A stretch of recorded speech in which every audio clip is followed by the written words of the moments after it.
नमस्कार. संपूर्ण कलाविश्वाला हादरवून टाकणारी दुःखदायक आणि धक्कादायक बातमी समोर आलेली असून एका सुप्रसिद्ध अभिनेत्याचा अचानक मृत्यू झालेला आहे.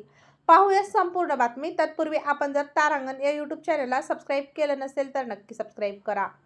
रुग्णालयात दाखल करत असताना काही तासातच सुप्रसिद्ध अभिनेत्याचा जीव गेलेला आहे. तो अभिनेता दुसरा तिसरा कोणी नसून प्रसिद्ध अभिनेता दिलीप राज हे आहेत. दिलीप राज यांचा जन्म 2 सप्टेंबर 1978 रोजी बंगळुरू येथे झालेला होता. महाविद्यालयीन काळात कोरिओग्राफीचा आवड असल्याने दिलीप राज ते एका नाट्य मंडळात सामील झाले. नंतर अभिनयाकडे ते वळले. त्यांनी टेलिव्हिजनच्या माध्यमातून अभिनय क्षेत्रात प्रवेश केला. सगळ्यात आधी त्यांनी कमळा माने, त्यानंतर ज्यांनी अर्धसत्य, रांगोळी, कुमकुम भाग्य, मांगल्य प्रतिगती इत्यादी मालिकांमध्ये काम केले. 2005 साली त्यांनी भाई फ्रेंड या चित्रपटाद्वारे चित्रपटसृष्टीत पदार्पण केलं होतं. त्यानंतर 2007 साली त्यांनी मिलाना या चित्रपटात खलनायकाच्या भूमिकेमध्ये काम केलं. त्यांना उत्कृष्ट अभिनयासाठी ओळखलं जात होतं. त्यांनी आपली ओळख कलाविश्वात निर्माण केलेली होती. अभिनेता दिलीप राज यांचा मृत्यू 13 मे 2026 रोजी हार्ट अटॅकने झालेला आहे.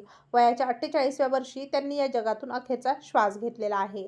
तेव्हा मित्रांनो, आपल्या तारांगण या मराठी यूट्यूब चॅनलतर्फे दिग्गज अभिनेता दिलीप राज यांना भावपूर्ण श्रद्धांजली.